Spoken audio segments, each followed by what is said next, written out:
Com o mau humor do mercado, o Ministério da Fazenda nega medidas adicionais para o pacote de corte de gastos na tentativa de conter as dívidas públicas. Economistas consideram o atual pacote insuficiente. A Luciana Verdolin traz as informações. O Ministério da Fazenda nega que novas medidas de controle de gastos públicos estejam sendo elaboradas ou tenham sido apresentadas ao presidente da República. A pressão por parte do mercado, no entanto, é grande. Com taxas de juros altos e inflação também em elevação, a expectativa para o ano que vem é de dólar acima dos R$6, o que impacta diretamente nos preços internos, levando em consideração que muito do que o brasileiro consome vem de fora do país. O mercado defende abertamente a necessidade do governo realmente fazer ajustes. O economista Alex André, em entrevista aqui à Jovem Pan, disse que um novo pacote será necessário, sim. O governo precisa fazer a lição de casa, que é novas medidas de corte de gastos, algo que a gente não vê até o presente momento. O próprio Haddad disse que está trabalhando em novas medidas para o ano que vem. Isso o mercado não coloca no preço, ou seja, o mercado não coloca isso nas expectativas. Se realmente, David, se nós tivéssemos aí um cenário que as taxas de juros não estivessem tão altas como agora, para pressionar uma inflação mais baixa, nesse cenário que nós vimos esse ano de 2024, que apesar de ter fechado acima da meta do Banco Central, deveríamos, caso a taxa de juros não fosse tão alta dessa maneira, a gente teria um dólar até mais alto do que está agora. Então, ou seja, o Banco Central ele tentou segurar, sim, o câmbio, fez até, inclusive, várias intervenções, foi a maior intervenção no câmbio da história do Banco Central, foi agora, durante o ano de 2024, mas a gente sabe que não é o Banco Central que vai segurar o dólar. O dólar ele tem naturalmente uma flutuação, ou seja, um câmbio flutuante, como a gente chama, ele é regido pelo mercado e a gente sabe que as medidas para trazer um dólar mais baixo são, de fato, uma equalização da dívida pública. Para a dívida cair, o governo precisa gastar menos do que arrecada. Alex André aponta que a conta, mais uma vez, não está fechando. O economista especialista em governança corporativa, Carlos Caixeta, explica o seguinte, que apesar do Brasil estar crescendo há 15 semestres seguidos, a população não vê isso na prática. A inflação está na marca dos 4,5%. O problema, segundo ele, no entanto, é que os alimentos subiram 8% agora em 2024, o que atinge diretamente o bolso do consumidor brasileiro, que se mostra insatisfeito. Por isso, segundo Caixeta, o governo precisa, inclusive, avançar no controle dos gastos da própria máquina pública. Quanto mais o governo fizer o seu dever de casa, contendo os gastos e fazendo uma reforma administrativa, tendo um peso ideal na economia, mais fácil fica, inclusive, de conter essa inflação.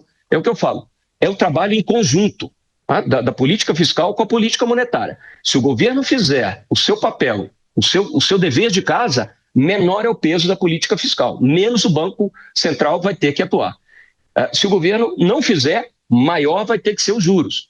Então, quando se age com esse entendimento, a economia anda bem, porque se os nossos juros forem altos, isso ao longo do tempo acaba estrangulando o dinamismo da economia. De acordo com ele, no entanto, os juros só caem se a economia, de uma forma geral, estiver sob controle.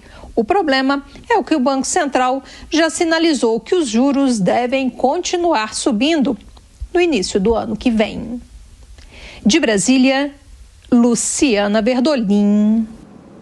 E já vamos dar as boas-vindas aos nossos comentaristas deste sábado aqui no Jornal da Manhã. Muito bom dia, Sérgio Zagarino, também está conosco aqui Diogo da Luz, sejam todos muito bem-vindos.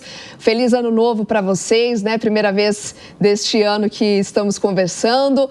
Bom, aliás, o Ministério da Fazenda, recentemente, portanto, negou a elaboração, então, de novas medidas de controle de gastos, mesmo diante de pressões crescentes aí do mercado. A gente falou disso bastante no final do ano passado, Parece que foi ontem e essa questão aí do corte de gastos ainda vai ser enfrentada agora nos primeiros dias desse ano, começando com o Sérgio, por favor. Bom dia, Soraya, David, Diogo e principalmente a todos os nossos telespectadores, ouvintes. É um prazer inenarrável estar aqui na presença de todos vocês. E em relação ao mercado, infelizmente, o cenário ele não é otimista. Afinal de contas, nós entramos em 2025 com o Brasil com uma dívida pública passando os 80% do PIB. Isso significa dizer que o mercado tem uma insegurança, uma incerteza gigantesca com tudo que vem ocorrendo, com as ações que estão sendo tomadas pelo governo federal e principalmente agora no retorno do Congresso Nacional, que ainda serão discutidas ali algumas complementações que ficarem aberto desse pacote de medidas que foi apresentado pelo governo, que em tese reduziria gastos, mas na verdade, na prática não funciona dessa forma, principalmente porque de forma concomitante com esse pacote apresentado, eles incluíram aquela isenção de imposto de renda para o valor de R$ 5.000. Então, isso tudo fez com que gerasse um desgaste muito grande no mercado financeiro.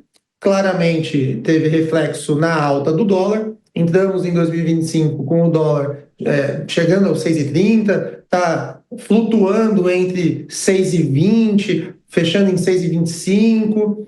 E enquanto nós não tivermos uma medida do governo, pelo menos uma sinalização de que, calma, gente, vamos fazer algo para ajustar as contas, vamos ter mais austeridade fiscal, vamos fazer com que nós tenhamos capacidade de gastar menos do que arrecadamos.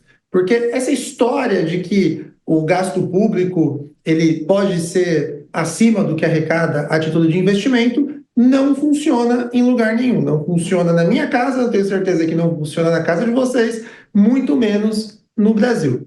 Portanto, o governo tem uma dura missão a partir de agora, da volta do recesso, em 2025, para tentar equilibrar as contas, porque o mercado não perdoa.